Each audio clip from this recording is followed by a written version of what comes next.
மனிதனாக பிறப்பதற்கு அவன் தரைக்கு வர வேண்டும். அப்படியே கீழே கொண்டு வந்தார். அந்த உணர்வு, பொருள், அந்த செயல் எல்லாம் தெரிகிற மாதிரி இசையமைக்க வேண்டும். அன்பே எங்கள் பாதை என்பது முதல் வரி. இந்த அன்பே எங்கள் பாதையை ஒரு மேற்கத்திய வல்லிசை போட்டு அன்பே அன்பே எங்கள் பாதை இதுவே ஒரு வன்முறையாகிவிடும்.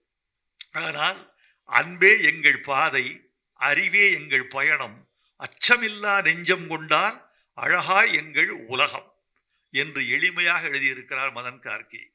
மதன் கார்கி உணர்ந்து செயல்படுவார்.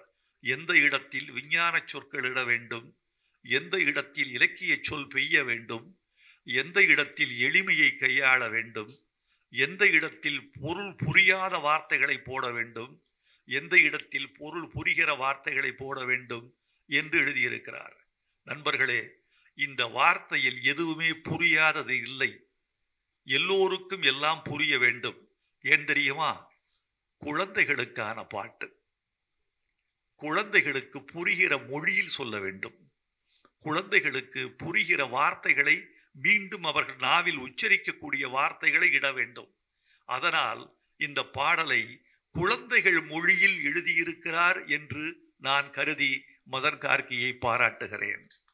நண்பர்களே, மரஞ்செடி கொடிகள் போலே, பூச்சிகள் பறவைகள் போலே, விலங்கினம் மீனினம் போலே பிறந்தோம் பூமியின் மேலே. இதில் இருக்கிற முக்கியமானது, இயற்கையின் பரிணாம கொள்கை மாறாமல் இந்த 4 வரிகளும் இருக்கின்றன. நண்பர்களே, மகனை பாராட்டினார் வைரமுத்து என்று நீங்கள் செய்தி போட்டு விடாதீர்கள். இன்னொரு பாடலாசிரியரை ஒரு மூத்த பாடலாசிரியர் பாராட்டினார் என்று மட்டும் போடுங்கள்.